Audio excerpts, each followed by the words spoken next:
Hail and welcome to another questionable review, where today we are finally doing Twilight.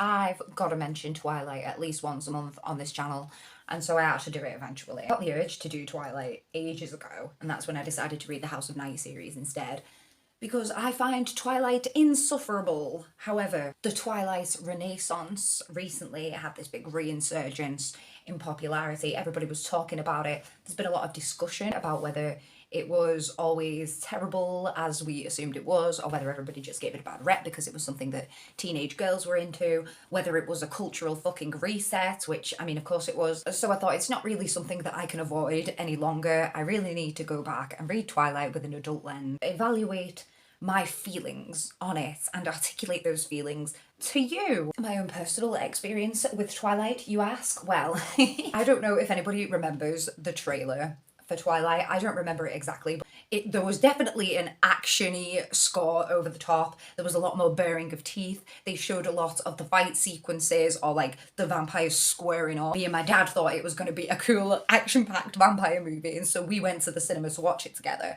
and had to sit through Edward and Bella very, very slowly and breathily falling in love. Needless to say, neither of us were very impressed. But it wasn't like I was averse to a love story at this point. In fact, I did quite like them in my youth before I became salty as hell. You know that the book is always better than the film, right? So I went and I picked up my copy of Twilight and I read it and I was fucking obsessed. I loved this series. I thought it was great. I was always team Edward. I thought that, like, Jacob could go and suck a dick. I had this friend, shout out Sophie, wherever you are, you're a fucking G, who we were like reading the books at the same time, and we used to come in every day and ask each other where we were up to, and we would like squeal over the things that we had read the night before. And it was just this thing that everybody else was reading at the same time, so it felt like this like cultural experience to be reading Twilight, okay, and to be involved in it. And then as the films kind of gained more popularity, me not being like entirely enamored with it as other people were, just having kind of enjoyed the series, I kind of came into the hate Twilight camp, and I did still think the film was fucking rubbish, so like that didn't help matters, and as a result I was more in the hate Twilight camp, and it put me off reading the books again, and I have tried to read the book series since, and I don't like necessarily not enjoy the first few books, but when I tell you that Breaking Dawn is one of the most fucking boring experiences that I've ever had in my like teenage years, I'm not lying. I really wasn't looking forward to starting this project, but here we are, and I've read the first book, and it wasn't that bad, okay? Now, I'm not so arsed about Twilight, and people might lynch me for this, but I'm not so arsed about Twilight that I want to sit here and script out a video, and I don't even really have an essential point that I want to make with this, so I'm just going to go through chapter by chapter. I'm going to tell you some of the thoughts that I had, and we're going to like try and dissect together what made Twilight so popular at the time, what makes it so popular still, why is it the cultural zeitgeist that it is. Let's go with the preface. The first line of Twilight reads, "I'd never given much thought to how I would die, though I'd had reason enough in the last few months, but even if I had, I would not have imagined it like this." Now, usually I like a snappier first sentence. I like something that grabs my attention a little bit more, but you will come to find that this is Stephanie Meyer's style. Everything is very flowery and rambly, and her sentences are very, very long. This first sentence I have written down is 33 words long, okay? So that's just something that you're gonna have to get used to if you're gonna read this book. One thing that I will say in this first sentence's favour is that it does create intrigue, okay? She's had reason enough to think about how she would die in the last few months, like why has she been in imminent danger for the past few months, we don't know. This preface in general, you know, with Bella being sized up by James, even though we don't know that yet, it creates immediate tension, creates intrigue, it gives us something to look forward to, something that might be a little bit action-packed, you know, some meat that we're going to get to in this little tome. Of course, if you've read Twilight before, you know that there are very few and far between action sequences in it, and Bella is unconscious for all of them. So she is kind of tricking us in a way, I guess, with this preface. Bella goes on to say, "Surely it was a good way to die in the place of someone else, someone I loved. Noble, even. That ought to count for something." One of the arguments that I have heard about Bella over my, probably over a decade long of watching every Twilight video that I could come across, is that she has no personality, okay? She's a conduit for the reader. She's like a Mary Sue. She's not like a strong female role model for these teenage girls to look up to, and that's why everybody fucking hates Twilight, okay? Even in this very first paragraph, bro, and listen, you've already heard me say I'm not bothered about it, so this is not me defending Bella or Stephanie Meyer, but even in this first paragraph, we see at least that Bella does have some personality traits. Whether she chooses to portray them in like a fun way throughout the narrative can be argued, but she definitely does have some personality. Like here we see that she's very self-sacrificing, and we see this even in like the way that she calls the fact that she chose to move to Forks like a self-exile. Even if nobody asks her to, Bella's gonna make life hard for herself, and I wouldn't say that that's a good trait in a person, but I think Stephanie Meyer does. I think that she thinks that, you know, Bella's a great girl because she like gives up her own personal happiness in order to make other people happy, but like then she complains about it the whole time, so I don't like it. Let's go. Chapter 1. Bella says of her mother, "How could I leave my loving, erratic, harebrained mother to fend for herself? Of course she had Phil now, so the bills would probably get paid, there would be food in the refrigerator, gas in her car, and someone to call when she got lost, but still." Bella's mother's a fucking idiot, and I find it really like funny that we're expected to believe that she could have raised Bella and like not like lost her or left her inside a shop or got her kidnapped or something. Bella has essentially been looking after her mother this entire time, and it's like, how are you going to raise someone who's then going to look after you? I don't understand that. Stephanie Meyer makes Bella's mum an idiot to show that Bella is mature, to show that she's more the adult in the situation, and so she can go on and make her own decisions in regards going out with an old man later in the story. Supposedly Bella is this really mature person, but then she goes on to say melodramatic crap like, "No need to add that my being happy in Forks is an impossibility. He didn't need to suffer along with me." Just the thought of her living with her dad is just the most miserable thing on earth, and she can never possibly gain anything from it. And this is another one of Bella's personality traits, is that she's really, really melodramatic. This is, you know, it's probably one of the things that really appealed to us as a generation. Being goth was so in back at the time when Twilight came out, and Twilight came kind of bridge that gap, you know. Like Edward is very clearly a preppy kid. The guy plays baseball, for fuck's sake, so it crossed that line between like being an emo and being a fucking Banana Republic bitch, you know what I mean? It made being goth mainstream, bro, which is like, what does that even mean? Another of Bella's personality traits that gets established early on is that she's clumsy, which I wouldn't necessarily class as like a personality trait. That's more of like a physicality thing. Stephanie Meyer definitely does count this as like one of Bella's flaws. She can't be a Mary Sue, she's not perfect because she fucking trips over all the time and is dangerous when she plays sports. I'm sure it's been said before, but it's such a minor flaw that it's like, does that really count? I would definitely count the melodrama as more of a flaw, to be honest. We all know the drill. Bella moves from Phoenix to Forks to live with her dad. Dad picks her up from the airport. He's a police chief, takes her back to the house. She's talking about the house. She's talking about how like Charlie's not changed the decorations and stuff, and how this is an obvious indication that he's never gotten over her mum. And I will be interested to find out whether this is ever resolved, because you would think that if you introduce this concept in the first book that her single dad is like lonely, that he's going to find some kind of love interest by the end. But the way I remember it, everybody in these books apart from Edward and Bella is so fucking irrelevant that they don't really kind of get their own story, except maybe Jacob. But I think May felt sorry for Jacob, and that's why she did what she did to him. And I'm like, he would have been better off if you just left him alone, sis. That is not what we're talking about right now. Yeah, it'll just be interesting to see if Charlie gets any kind of resolution for this, or if he just remains a lonely man obsessed with his ex-wife the entirety of the 4 books, because like, if he does, that's really sad. Bella gets a new truck and she drives to school. Listen to this sentence. "It was not obvious that it was a school. Only the sign, which declared it to be the Forks High School, made me stop." This sentence just pisses me off. I feel like there are so many unnecessary words. I feel like that entire clause could just be taken out, like only the sign made me stop. It's pretty obvious to us, Bella, that the sign would say Forks High School, and that's what made you realise it was a school, right? It's the word proximity of school as well. It's all just setting me off bad. We need to move on. Fun fact, I'm actually in so many Twilight themed meme groups, and a lot of the people who are in these groups actually like Twilight, okay? Like, ironically or unironically, they love it. And somebody put in this group, it was a few weeks ago now, about how something that didn't get translated into the films and something that people don't remember about the books is that Bella's funny. I fundamentally disagree with this statement, But I can kind of see where this person was coming from. Let me explain. Some irrelevant boy, I think it's Eric, asks Bella, this is a lot different than Phoenix, huh? And she says, very. Doesn't rain much though, does it? 3 or 4 times a year. Wow, what must that be like, he wondered. Sunny, I told him. You don't look very tan. My mother's part albino. Well, that's not funny, but you can see that Stephanie Meyer was going for humour here, and I can see, like, humour's subjective, right? Like, somebody probably got a chuckle out of that. There are attempts throughout the text for Bella to have humour, but they're usually followed up by her being sarcastic about nobody getting the fact that she's funny. Like, even right now, it's like, he studied my face apprehensively and I sighed. Looked like clouds and a sense of humour didn't mix. A few months of this and I'd forget how to use sarcasm. She just treats everybody around her like she's an idiot. And I think that kind of takes away from her being funny. Like, I don't want to laugh at Bella, because Bella's a bitch. So Bella sees the Cullens for the first time in the school cafeteria. Not only are they all pale and gorgeous and otherworldly, but she's like, they weren't talking and they weren't eating, though they each had a tray of untouched food in front of them.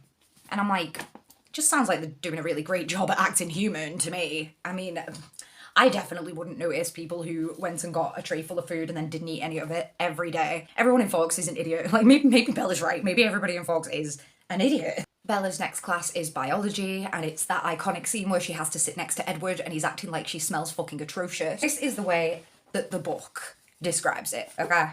It says, during the whole class, he never relaxed his stiff position on the edge of his chair, sitting as far from me as possible. I could see his hand on his left leg was clenched into a fist, tendons standing out under his pale skin. And then a little bit later it says, he was glaring down at me again, his black eyes full of revulsion. And, like, she hadn't, like, spoken to him or anything. He was just randomly just looking at her like she was the worst person on the planet. And she didn't call the police. He's just such an intense guy, Edward. Knowing him, as we all do, we all know that he was, like, sitting there like, why have you come to torture me like this, a demon from my own personal circle of hell? She's literally just a girl just sitting there, bro. Like, it is not her fault that you were having this reaction to her. Like, it can be such an incel at times. And it is actually so funny because he is actually like a 119-year-old incel. So I find that really amusing. Yeah, definitely should have like avoided him at all cost after this first interaction, but we all know that that's not how it went. Edward tries to change classes so he's not with Bella anymore, and Bella catches him out in the administrative office, and she's like, he turned slowly to glare at me. His face was absurdly handsome, with piercing, hate-filled eyes. The beginning of this book feels so much like she is Edward's next victim. Like, he's an absolute psycho, and she's here thinking about how cute he is.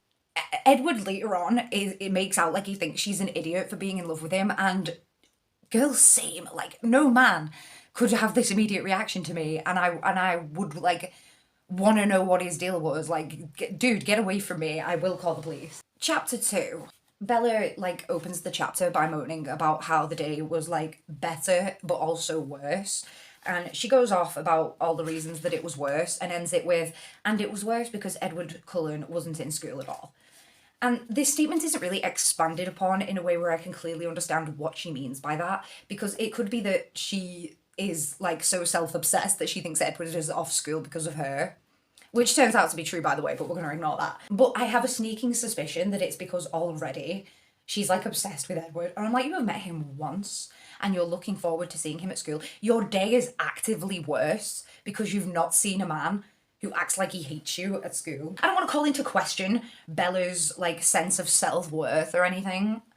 I actually do. I do want to talk about that. I want to talk about the fact that she feels like her life is only worth something if she sacrifices herself for someone she loves. Does she not feel like she's worth anything? Is that why she throws herself at this man who treats her like fucking dirt from the second he meets her?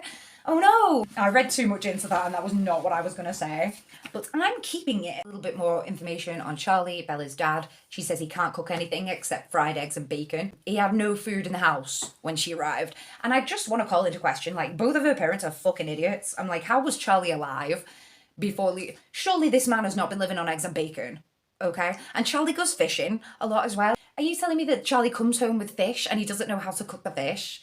Like, explain this to me, Bella, please. I need to know. Stephanie Meyer wants Bella to seem like this mature grown-up person so that even though she's a teenager, she can enter into this relationship with an ancient being and it not be a big deal. But I'm just not buying it, bro. Bella sends an email to her mother and she's talking about a new truck and she says, I love it. It's old but really sturdy, which is good, you know, for me. And I literally wrote in my notes, we're on chapter 2 and I'm done.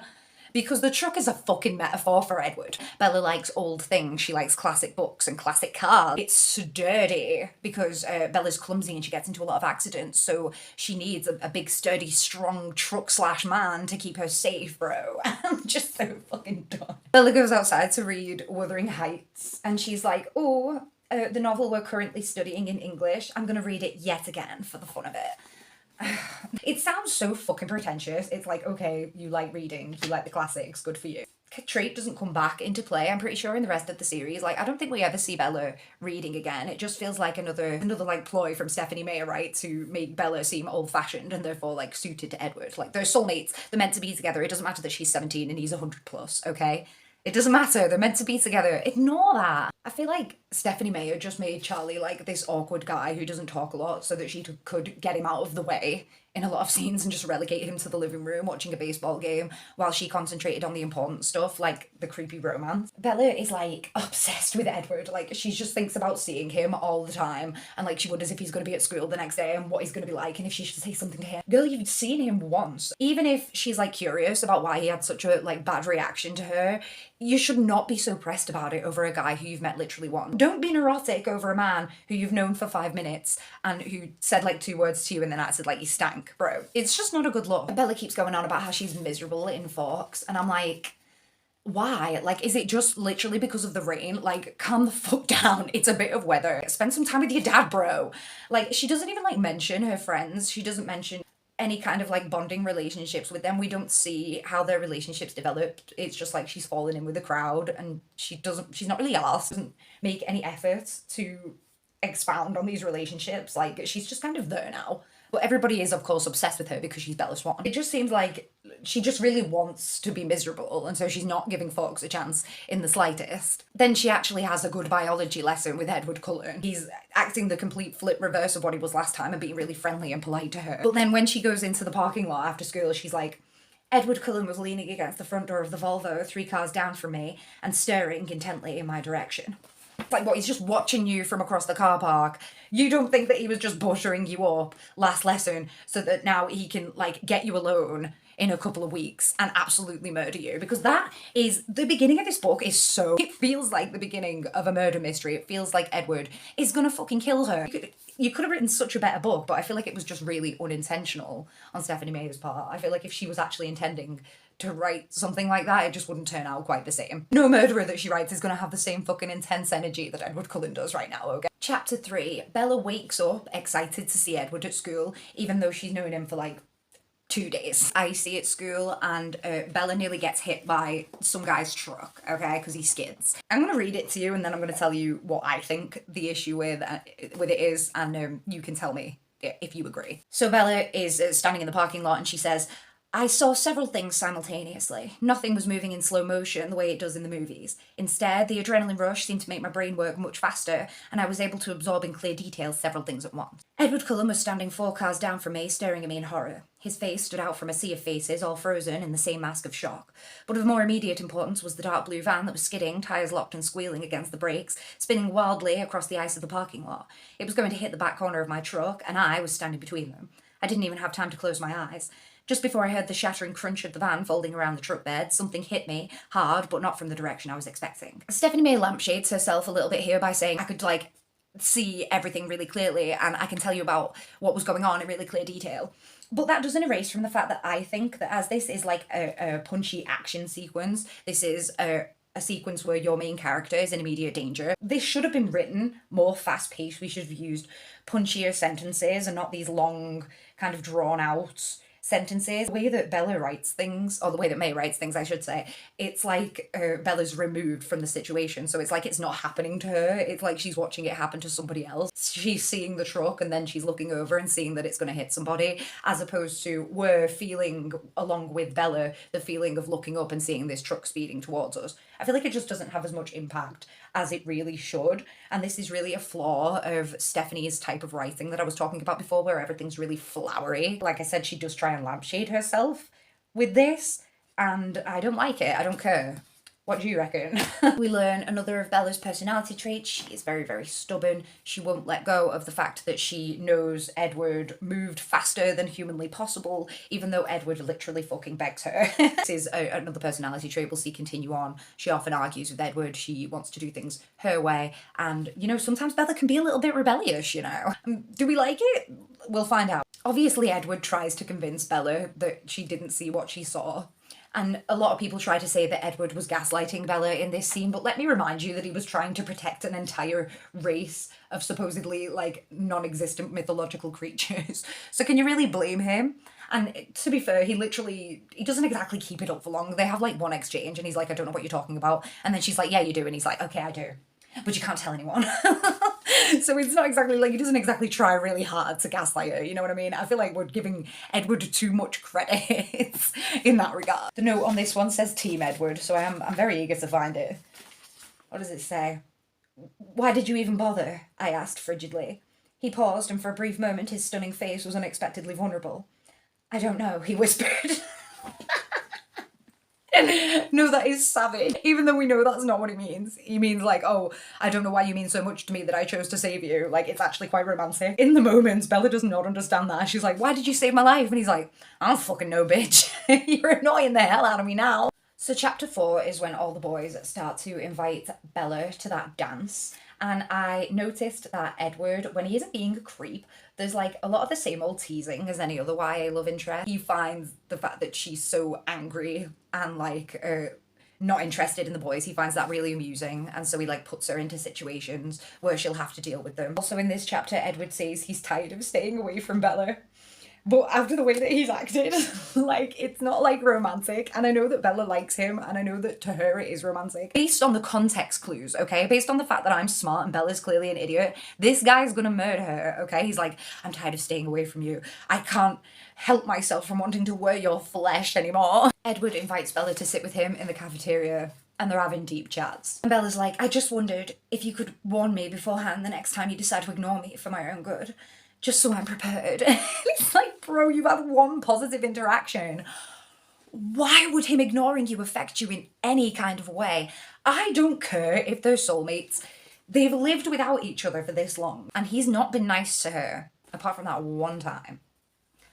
So she should not be affected by him not being around her this much. I am getting so pressed, like, I'm sweating, bro. So here was one of the sexiest parts of Edward's I'm going insane.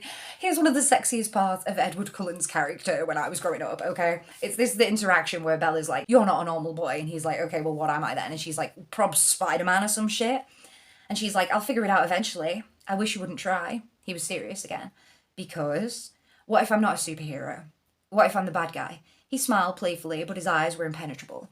That was so fit. Edward being this dangerous creature who's like usually predatory towards humans. I'm not gonna lie and say that that's not appealing, but Edward, throughout the course of this series, massive pussy boy. There's no bad boy bullshit about Edward Cullen, okay? And some people might appreciate that, but I fucking don't. I am not remotely afraid of Edward Cullen after the first few chapters of this book, because he reveals himself to be a massive pussy boy. And we'll get to that. My favourite thing about Edward in these early chapters is the way that he seems to find, like, humans and the way they interact. So amusing. He's been around for a while, and I do like him as a vampire in these early chapters, because he finds amusement in, like, causing trouble between the humans, and especially for Bella. And I find that amusing. I found through reading this that Edward, in this early book, he's kind of fun, bro, okay? And that was, the beginnings of that started here in this chapter, okay? However, he does manhandle Bella after she faints in biology class. She wants to drive her truck home, and he's like, no. And it says, he was towing me toward his car now, pulling me by my jacket. It was all I could do to keep from falling backward. He'd probably just drag me along anyway if I did. Let go, I insisted, and he ignored me. I staggered along sideways across the wet sidewalk until we reached the Volvo. That is pretty unacceptable, Edward. You can't just use your physical strength against people like that, and especially not women who don't want to get in your car, bro. Fucking chill. You know that he thinks he's doing it out of chivalry. Mayo probably wants us to forgive him for the fact that it's a little bit sexist because he was raised like over 100 years ago. But I don't, bro. Like, you have lived through the feminist revolution. You don't have a fucking excuse. Another big part of Edward's appeal is like how interested he seems in Bella. Like, he's just asking her mundane questions about her life. He remembers things that she said that seem inconsequential and stuff like that. And it's just something that we all wished teenage boys were like back when we were teenagers ourselves, and you know, they just didn't have the capacity to be that. This would remain something that was appealing about Edward if it wasn't for the fact that the only reason he can remember everything is because he's a vampire and they have impeccable memories. The only reason that he's so interested in her and wants to know everything about her is because he can't read her mind, and he finds that really frustrating, so he wants to know everything that she's thinking at all times. Does that count? In chapter 6, Bella goes to La Push. She meets Jacob, she flirts with him, although Stephanie Meyer's interpretation of flirting is nothing like my own, I must admit, and she gets the Cold One's info that obviously leads her to begin to suspect that Edward Cullen and his family may be vampires. Chapter 7, Bella's thinking about the fact that Edward might be a vampire, and she's like, maybe I shouldn't hang out with this dude anymore. She's like, oh, I'm gonna tell him to leave me alone and mean it this time. And she says, I was gripped in a sudden agony of despair as I considered that alternative. My mind rejected the pain, quickly skipping on to the next option. Fucking pathetic behaviour, mate. The melodrama. Like, she spent like 2 days with him, not even in like a romantic capacity. And she's just absolutely terrified of like never seeing him again, even though he might be like a flesh-eating zombie or something. I forget. Bella goes on to say that she can't possibly avoid him, and she doesn't know if there ever was a choice, really. A big theme in the Twilight Saga, whether Stephanie Meyer intended it or not, is choice versus fate. I talked a lot about how Meyer has made it so that it's supposed to be like, these two were meant to end up together. Okay, there was never any other option. As we see going throughout the books, like, supposedly there was this love triangle between Edward and Bella and Jacob, but Bella never liked Jacob. She was never romantically involved with Jacob. She only ever saw him as a friend, and it was just Jacob's romantic feelings towards her that were causing the issues. Bella never had a choice. As soon as she met Edward, that was it. Like, they were fated to be together forever, and Edward was exactly the same way. I don't know if that's fucking scarier, bro, than anything else she could have come up with. Maybe I'm fucked, bro, but the idea of soulmates kind of scares me. Like, what? There's only one person out there in the world who's meant for you, and it could be a guy who lived 100 years ago. Like, I don't know if vampires exist in this world, bro. Like, what if my guy didn't get turned into a vampire and I'm gonna be alone forever? In the later book, this is getting ahead of myself a little bit, but in the later books we see the theme explored through like the imprinting with the werewolf. The werewolves can be in a happy relationship with a girl and fall in love with a fucking toddler, which is problematic as hell, and they just don't have a choice. Like, they just have to follow that toddler into oblivion, even though that's weird as hell, because that's fate that the universe, aka Stephanie Meyer, has put onto them. And that's scary. It's scary to have your autonomy, your freedom of choice taken away from you, bro. That's the biggest horror element of Twilight, despite there being fucking vampires and werewolves in it. Something else that I noticed in chapter 7 is that all of the conversations that would like help us glean things about our friends, or that would like develop her relationships with her friends, are like glossed over, and Bella just gives us like a quick recap of what's been said. Because Stephanie does not value friendships and only values romantic love. And so should you. Yesterday, because I was starving, and I went and got a burger, and then I was like, I can't fucking talk about Twilight anymore. And then I just looked at the sheer amount of notes that I've got left and realised this is going to have to be a two-parter, so congratulations. We're going to go up to chapter 12 though, because I believe there's 24 chapters in this book, so let's just get a fucking move on with it. In chapter 8, Bella goes on a dress shopping trip with some of the girls from school, and she wanders off on her own to go and find a bookshop and ends up getting nearly assaulted by some men. Edward rescues her in the car and goes on to say, only you could get into trouble in a town this small. You would have devastated the crime rate statistics for a decade, you know. What, so there's no crime in this town, but there is just a random gang of opportune R-wordists just roaming the streets. They've not done anything to the crime rate before Bella happened to show up. Like, I don't know, the way that Edward says this, it just sounds like this was a perfectly normal town and these were probably perfectly normal men, and then they caught sight of Bella and just all of a sudden couldn't resist themselves from assaulting her. I don't know. These two things don't seem to go together very well, this idea of like there being a gang of R-wordists in the streets just hanging about waiting for a woman to go by so they can R-word her, or it's a quiet town that's never got any crime. Edward and Bella are talking in a restaurant because he takes her for something to eat. He's like, you're in shock, you need to eat, Bella. She's talking about how she's so accident prone, and she's like, oh, maybe my number's up, blah, blah, blah. And he's like, your number was up the day I met you. I think that's such a great line. I think it is genuinely thrilling and scary. And I think that this could have been such a great fucking horror. He still could have rescued her from these guys. It could be because he wants her all to himself, and he could We could still get Edward murdering Bella, guys. It could still happen. Edward is like, of the men, you don't know how hard it was to leave them alive and just leave with you. This was another big part of Edward's appeal as a teenager. You know, he's this fucking creature killing machine who can vanquish all of your enemies and keep you safe. Nothing bad is ever going to happen to you because you've got this big strong vampire boyfriend. And we find out Edward's backstory about how he goes around like only eating murderers and bad men. And I don't know, it's just got this like this kind of feminist vibe to it that I gel with. Feminist Edward Cullen, everyone. In chapter 9, Edward and Bella are still getting to know each other. They're asking each other asinine questions. Edward has obviously revealed by this point that he can read minds, but he can't read Bella's. Bella asks why that might be. And he says, I don't know. The only guess I have is that maybe your mind doesn't work the same way the rest of those do. Bella responds to this by saying my mind doesn't work right. I'm a freak. So the setup essentially is, oh, Bella's this really special girl whose mind is like too like high and complex for Edward to understand. Not like the other boring and banal human. Because, you know, Bella can't be big-headed. She can't think, oh, I must be special compared to everybody else. Like, she can't have that reaction. This is Twilight, and Bella has to be humble. So she's obviously like, oh, my mind doesn't work like everybody else's. I'm fucking abnormal. I'll never function in normal society. I have to marry a vampire. It's such false modesty on Bella's part and on Maya's part, okay? And I don't buy it. So listen to these things that these teenagers are saying to each other and you tell me if it's been too soon. It makes me anxious to be away from you, says Edward. Bella says, you might have called me of Edward going hunting. And he's like, but I knew you were safe. But I didn't know where you were. I hesitated, dropping my eyes. What? His velvety voice was compelling. I didn't like it not seeing you. It makes me anxious too. Okay, they've been together for like 2 days. It's just very strange for us to be moving this fast. I don't think it was healthy for us to show teenage girls that this was what like normal relationships were like, so intense like this, because they're not. About 3 things I was absolutely positive. First, Edward was a vampire. Second, there was a part of him, and I didn't know how potent that part might be, that thirsted for my blood. And third, I was unconditionally and irrevocably I fucked it up. I was unconditionally and irrevocably in love with him. The pretension. And also, why? What has he done? Yes, surely finding out that a guy's a vampire would be fascinating, but that doesn't mean I have to fancy him. You know what I mean? And also, just because a guy's gorgeous doesn't mean you have to fancy him.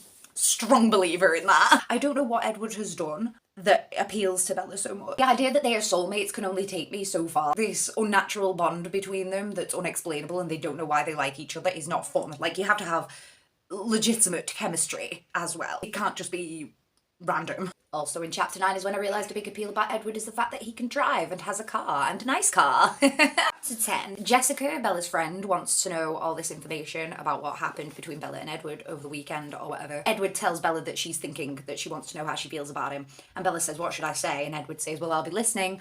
And it made me think about like the pros and cons of having a mind-reading boyfriend. Not your mind, obviously if it was your mind it'd be way too. You could never have a private conversation, like you could never have like a moan about him to your mate. You'd be in like biology with him next class and he'd be like, why the fuck did you tell Jessica I've got a fat head? Everything that you ever said to anybody would be freely available to him through their mind.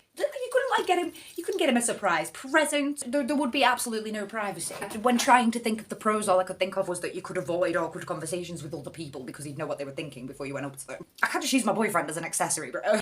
And I'd much rather just be in awkward situations than have the awkward situation of my boyfriend knowing every single conversation I'd have with everyone. Oh my god, what if he was like a proper jealous prick as well, and like every small interaction you had with a man he'd be like, oh, you fucking smiled at him. Oh, it'd be a fucking nightmare. So Bella's talking to Jessica and she's talking about how Edward's a little bit weird, and Jessica's like, oh well, he is unbelievably gorgeous. Jessica shrugged as if this excused any flaws, which in her book it probably did, which is like really critical toward Jessica, like implying that she's shallow and that she'd like put up with any amount of flaws from a man if he was above a certain level of attractiveness. But need I remind you that Bella has forgiven Edward for being literally undead just because he's very pretty. Because like I said before, he showed like absolutely no other positive traits as of yet, apart from saving her from some bad men, which is like kind of the bare minimum, guys. Bella describes Edward Bella describes Edward in her head as the vampire who wanted to be good, who ran around saving people's lives so he wouldn't be a monster. And if that were true, Edward would be a great guy and I would love him. But Edward's not like that anymore, honey. The only person whose life he's running around saving is yours, and that's for his own reasons, okay? So actually, Edward's really selfish. Edward's running around pretending to be a normal teenager while he could be out there saving other women from peril. So this is not an appeal. This is not the appeal of Edward Cullen, okay? This is a bust. Edward and Bella are already arguing over who likes who more, and I remind you that they haven't kissed yet. Edward says of hunting, "We have to be careful not to impact the environment with injudicious hunting. We try to focus on areas with an overpopulation of predators ranging as far away as we need." So they do ethical animal hunting, but they can't thin out the predator population among the humans anymore, no? In chapter 11, Edward and Bella are actually almost bearable for a minute because the pair of them are like having a normal flirty teenage relationship, and it's kind of cute. Bella laughs when this guy says that Edward looks at her like she's something to eat, and that is something that I would also laugh at. And Edward teasing her for being clumsy is actually pretty cute, and they actually do have some chemistry here, which I appreciate. Bella and Charlie are talking about dates and boys, and Bella says, "I sympathised with him. It must be a hard thing to be a father, living in fear that your daughter would meet a boy she likes, but also having to worry if she didn't." Sorry, that was the sexist bullshit klaxon. I find that statement really sexist. I think that either parent is probably always worried about the risks and rewards of their teenage child finding a partner. Whether that partner be a girl or a boy, or whether the child be a girl or a boy. I think it's this really old-fashioned idea that Charlie should be worried just because Bella's a girl. Because, like, boys can get into just as much trouble. The exact same trouble. I don't understand. Chapter 12. So much of this early book is just Bella doing chores and thinking. I know that the melodrama and like the old-fashioned prose was for like the classics girlies and like the goth girlies who were reading this book and loving the fact that Bella was like just mindlessly depressed for no reason. We're 200 pages in and neither the romance nor the action has started. Bella and Edward have started to have like this kind of strange chemistry, but they're surrounded by so much pointless monologuing from Bella that it's hard to get into. I just think Bella needs to shut up, essentially. In chapter 12, Bella is too excited to sleep. She says, "I knew I was far too stressed to sleep, so I did something I'd never done before. I deliberately took unnecessary cold medicine." It's just written like she thinks it's really bad, and I think that's hilarious. So it was in this chapter that I actually started to like Edward. And I was like, oh no, I'm being sucked in again, okay? Because he's just ripping on Bella consistently. Like, she's driving really slow and he's like, "Were you planning to make it out of Forks before nightfall?" She tells him that she's not told anyone she's going on a date with him, and he's like, "Are you so depressed by Forks that it's made you suicidal?" He's funny. Like, neither of them are like hilarious, but Edward's definitely funnier than Bella. He's got this like quirky humour to him. He's not bitchy like Bella is, so, you know, that makes him a bit more relatable to me. So this is my last point before I say goodbye. Let's make it a good one. Walking through the forest, and Edward's like, "Do you see the brightness ahead?" And Bella's like, "Should I?" He smirked. "Maybe it's a bit soon for your eyes. Time to visit the optometrist," I muttered, and his smirk grew more pronounced. There is something that Bella has over Edward in these early chapters, and it's the fact that once she finds out he's a vampire, she acts like it's really normal. Like, he talks about drinking blood and stuff, and she's like, "Oh, of course." Just treats it really, really natural, and I think that, like, her unusual response to it is a big part of her appeal to him. The fact that she doesn't treat him like a monster or an anomaly, I think, is probably a big comfort to Edward. And so we can see the beginnings of why they might like each other here, even if it is still a little bit just to do with the fact that Edward's really pretty. I can only talk about Twilight for so long, okay? And I've been going on for an ungodly amount of time. So I will say goodbye for now, and we'll pick up next time, Twilight fans.